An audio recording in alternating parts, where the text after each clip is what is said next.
Right then, welcome back to another episode on our M4D project. If you've not seen the previous episodes of this project, we bought an M4 replica. It's the 35D engine, N57. So far, we've done a few cosmetic mods. We've changed the suspension, upgraded the brakes, and done a custom remap on there. It did just over 390 horsepower. The problem that we had on the dyno was inlet air temps. So this is still running the stock intercooler.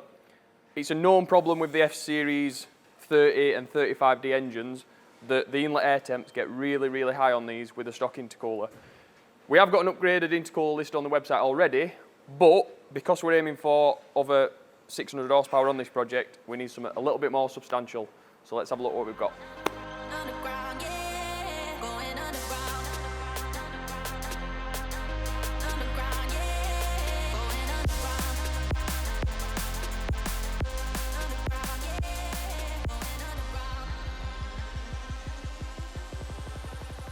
This is the Garrett core that we're going to be using. Garrett actually rate this to 750 horsepower, so it should be plenty enough for what we're going to be using it for. I've got an example of a stock intercooler that's actually off a B57, not an N57, but the intercooler dimensions and everything pretty much the same. And then we've got our intercooler upgrade here that we already list on the website. I've got a few figures from each intercooler. So the volume of the stock intercooler is just over 8,600 cc. The volume of our current upgraded intercooler is 11,750 cc, and then the volume of this Garrett core is 14,795 cc. So to most people, that'll not make any difference whatsoever. You can physically see that that's the smallest, that's a little bit bigger, and then that's even bigger still. In terms of performance-wise, and what that kind of equates to on the dyno, the stock intercoolers, when we're tuning a 30D or a 35D, it doesn't really make much difference. We'll generally see about 70, 75 degrees inlet air temps. With our intercooler on there, they'll generally drop to about 45, 50 degrees. And then obviously this at the minute is untested, but we're hoping anything under 45 degrees is obviously an improvement over that.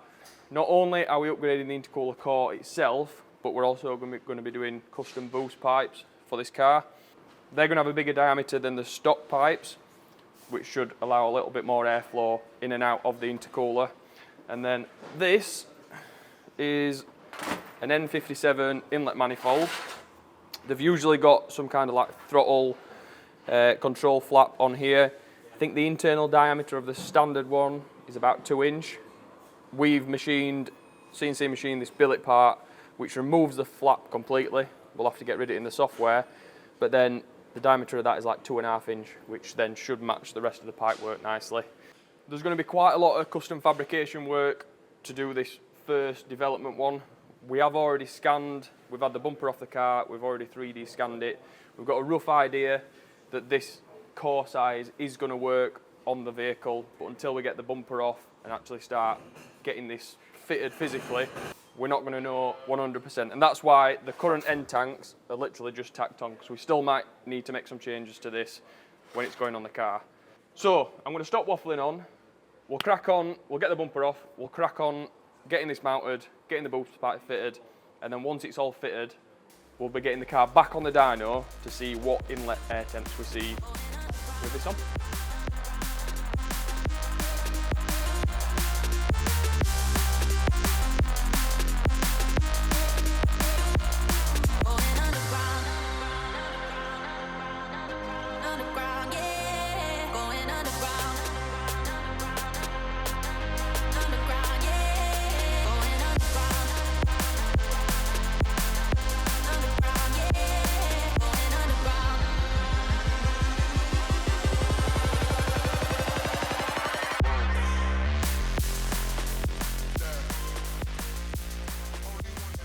So fast forward a few more days, we finally got the intercooler core mounted up there. I think it looks pretty good.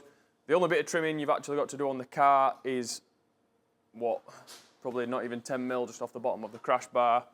Everything else just bolts on as normal.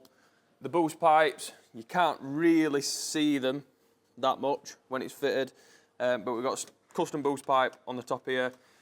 We're running the standard inlet air temperature sensor on there. We've got a port on the side, that's when we run the nitrous. And then we've got another port further down, that's running the 6-bar map sensor for when we're running the big boost. We've got that throttle delete on there, that fits really nice. We've just got a little port coming off there, blanked at the minute, but that's going to be, we're going to measure the pressure drop. So we've got one going into the intercooler, we've got another one coming out of the intercooler to see what pressure drop there is. But yeah, I think this is going to be a really nice kit to say it's pretty much bolt on. Just behind the bumper, the only bit of trimming you've got to do behind here is literally that tiny little bit either side on that bottom grille. Other than that, there's not actually that much modification that you've got to do to get this to work. So now we've got it all fitted, we need to get it tested, so we'll get the bumper back on and we'll get it on the dyno to see what the inlet air temp's like.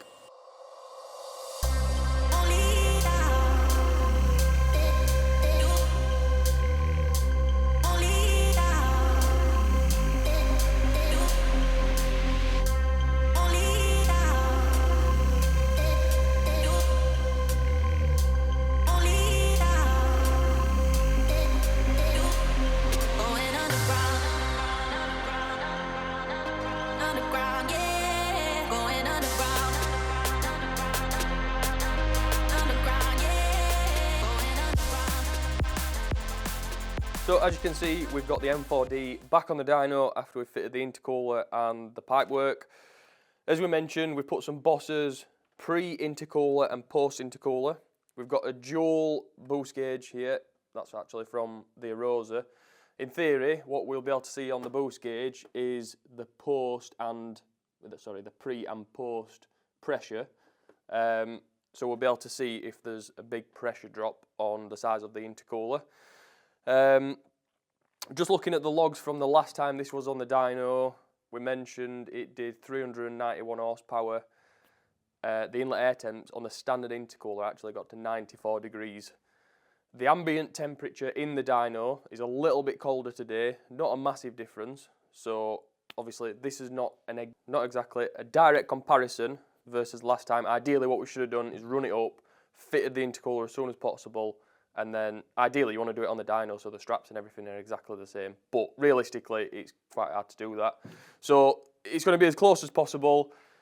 Yeah, obviously I think at 94 degrees we reckon at that temperature it's definitely going to be pulling the power. So we're going to run it up, we'll keep an eye on the pressure, we'll log the inlet air temps, we'll have a look at those after. Best case scenario, we see a good temperature drop, which will also equate to a decent power increase as well.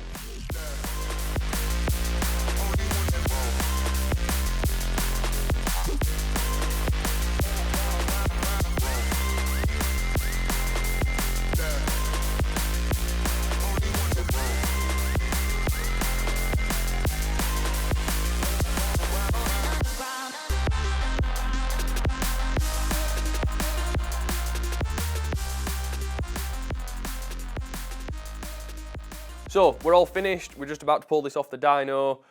Good results. So I'll go through the inlet air temperatures first. We've got a few graphs comparing this to the standard intercooler and our intercooler on another customer's car. So we'll put some screenshots up of those, so hopefully that'll help you understand. But basically, this car, the last time it was on the dyno, it did 391 horsepower. The inlet air temps actually got up to 91 degrees. And now, with our new intercooler on there, 41 degrees. We compared a similar power 35D with our bolt-on upgraded intercooler. I think that was about 50 odd degrees. So again, massive improvement still over the stock intercooler. Not quite as low as the 41 degrees that we've seen from this. So really happy with the results of the intercooler.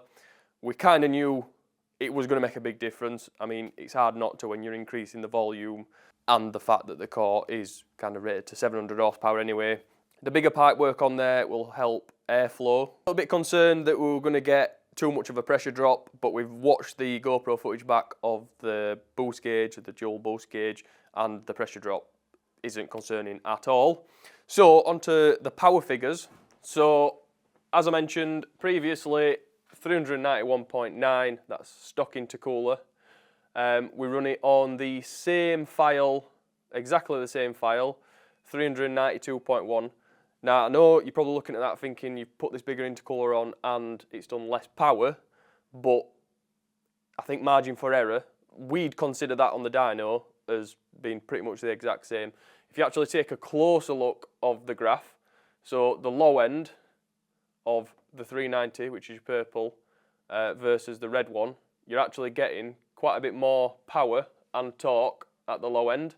It's just at the top end where they kind of meet up in the same place. Because the inlet air temps were quite a lot lower than before, it does mean we've been able to play around with the tune a little bit. So doing so, we've now seen 396 horsepower and 660 foot-pound of torque. Again, it's mainly the low end where this has made an improvement. The top end, we are now limited by airflow. So the next step, and fuel really. So the next step for this is going to be our basically new turbo upgrade. So I think I mentioned it in the previous video that we did on this when we had it on the dyno for the tuning. We have got a turbo upgrade already for these. It's quite expensive. We've tested that to 475 horsepower. We want to put something on the market that's a little bit more affordable and that can basically max out the stock fuel system. So rather than, say for example, if you need a new turbo anyway, your standard ones have failed, or you just want a mild upgrade, we want to put something on the market, like I said, that's a bit more affordable. I think we were aiming for about 420 horsepower, something like that from it. So if you want to see where we're going with this project, as mentioned, ultimately we're aiming for 600 horsepower plus, but as just mentioned, the next stage is going to be a nice bolt-on turbo upgrade. We'll be playing around with some supporting mods, so metering valve, pressure sensor, things like that, to see what power we can actually get out of that. But until then, thank you for watching this video. Please click the like button, subscribe to the channel. See you in the next one.